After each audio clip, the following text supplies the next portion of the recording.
भक्ति की बात सुन के लीलाधारी धरधारी भगवान सूर्य देव देव जाए।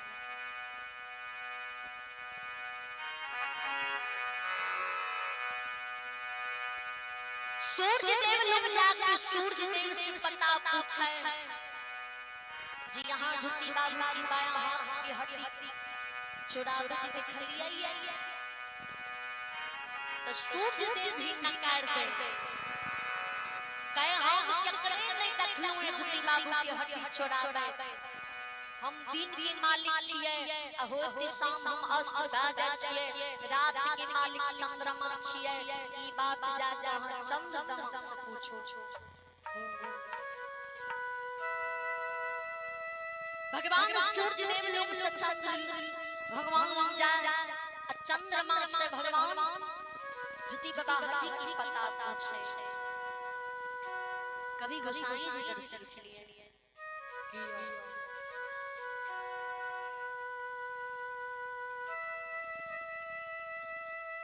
जाति की जाति चिन्हे रंग चिन्हे बुझा सोम के से शाम चिन्हे भूत चिन्हे वजह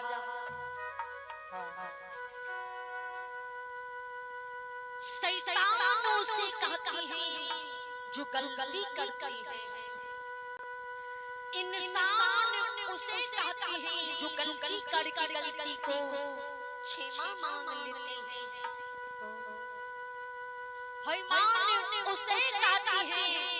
जो गलती पर गलती करती जाती है भगवान उसे कहती है जो संसार की गलती कभी नहीं करती कभी दर्शन से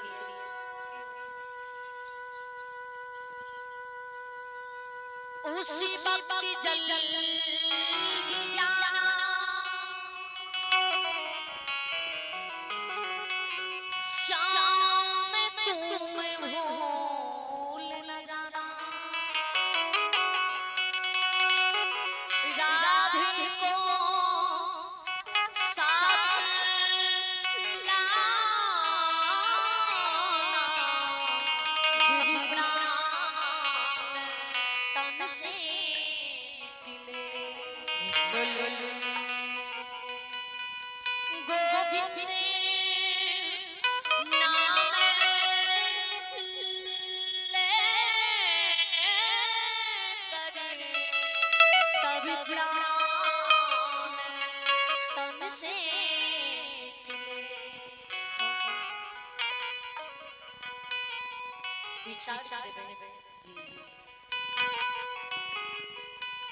जी मानव संसार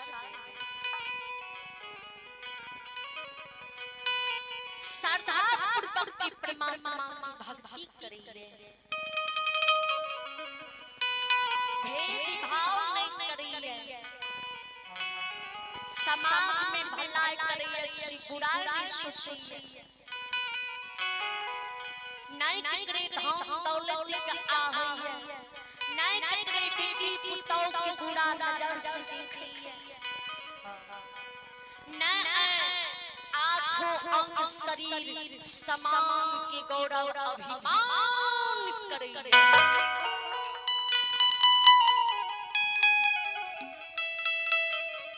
तो वही मानव की जो अंत समय आवे ओ मानव जो संसार कर छोड़ कर जा रही है ओए मानव की जाए समय में मोह माया लोभ लालच नहीं रही है तो परमात्मा वही मानव का अच्छा मुक्ति दी है ओ मानव जाकर भगवान के अंग में समावे वही मानव के लिए परमात्मा रात लाता है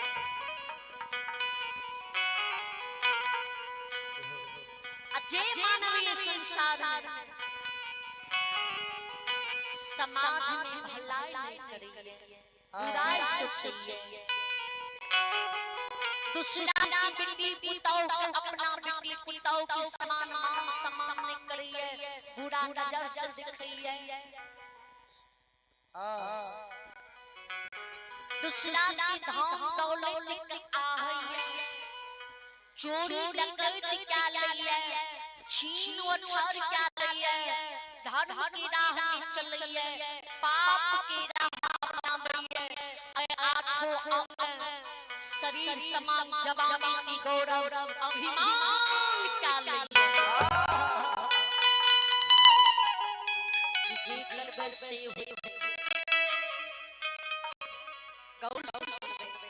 बाबू वही मानव की जी ई जवानी ढल जाइए बुढ़ापा आ जाइए शरीर में सामर्थ्य नहीं रही है पांव भुजा में बाल नहीं रही है जमीन पर ले जाइए एक भर के पिए शरीर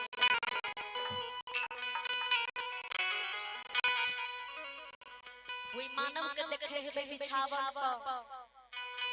घिसे काटे काटे शरीर में घाव बन जाइए वही घाव में पिल्लू फोड़ जाइए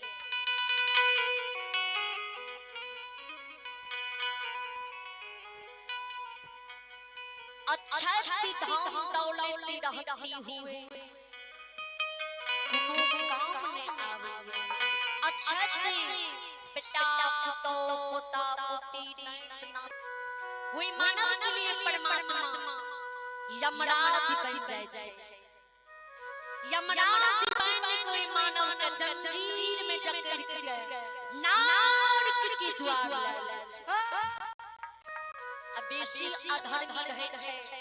तो ओकरा नरक भी नसीब नहीं होय छे ए धरती पर भूत पिशाच बन के भटकैत रहे छे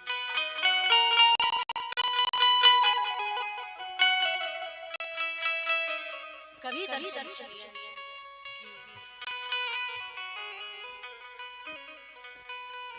भक्ति करियो लुचा लफरा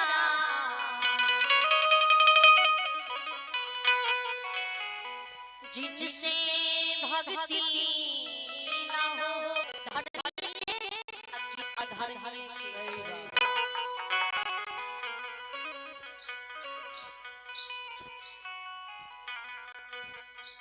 मंदिर में एक लोटा जल चढ़ने से धूप दीप अगरबत्ती दिखने से भगवान की पूजा होई छे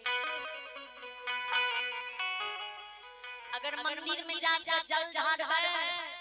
सुंदरी के बगल में रखबे त जल चढ़ाबे मंदिर में ध्यान रहत सुंदर नारी आई माय बहन सब मंदिर में पूजा करे ले जा तब पूजा करत भोला बाबा ध्यान घर पर जे कहे कोई पड़ोसी हमर सोना चांदी चढ़ा रहे कई धाम दौलत चढ़ा रहे भक्ति करना है लोभ लालच भक्ति वो करे छे जी मानव के दिल में भेद भाव लोभ लालच नहीं रहे छे भगवान की प्रति आत्मा का समर्पण कर श्रद्धा पूर्वक तन मन दिल से भगवान की प्रति खोट भक्ति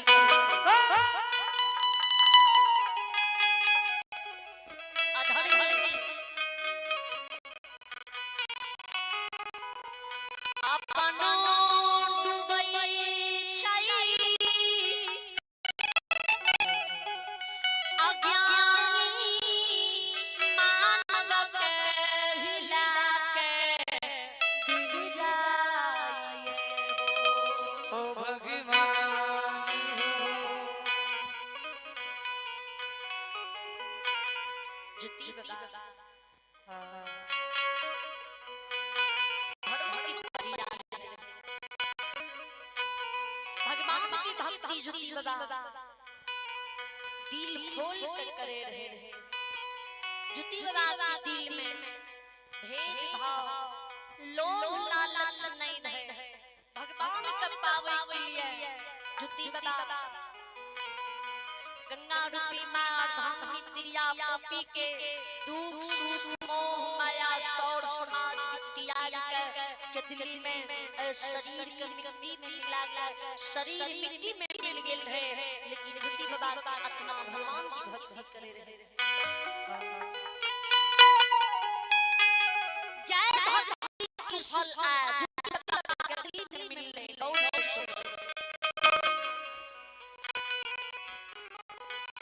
धर्मराज भगवान जी चंद्रमा लो जाए कि चंद्रमा ही कहे शीतली पूरी पताल कहीं नहीं लागे चल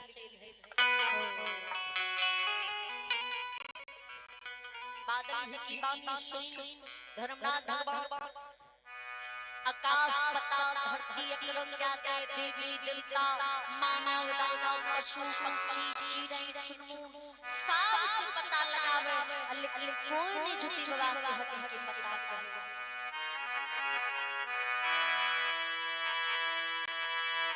भगवान खेदली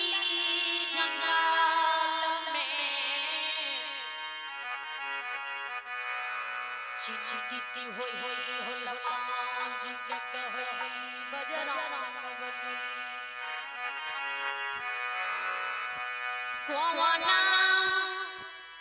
बिना एक अंग के कमी से ज्योति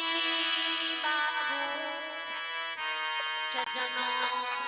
भूमि लाग जय बई नयो ओ ठाकुर जी युक्ति लगा हनुमान जी की बात सुने तब हनुमान जी का ज्ञान हुए जीवन की माल बन देवी हुई छे। धर्मराज बाबा के भगवान मन की माल बन देवी हुई छे, से ते बन देवी से पता लगा जा हमरा विश्वास होई है कि लागे मन की बन देवी ही बाबू जति के पूजा चढ़े। भगवान हनुमान जी बानी सुने हनुमान जी के आगे हनुमान जी अभिनंदन संतो के बुलाओ। भगवान बानी सुन हनुमान जी हुए के में ऐसा गरजमान कर जाए ना लागे आकाश में सरका तरिक रहे। अब देवी के हनुमान जी आवाज है ए मन की बन देवी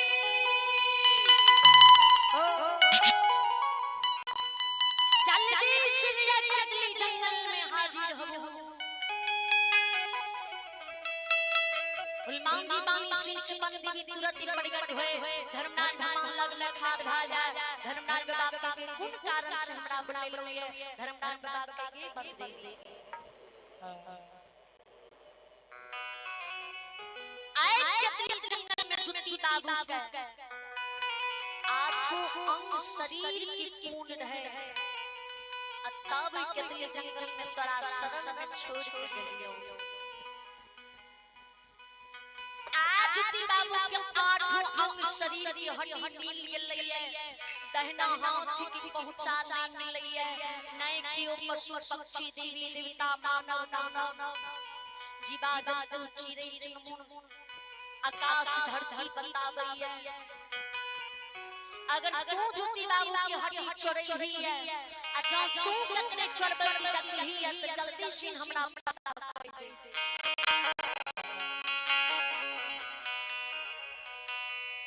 देवी कहे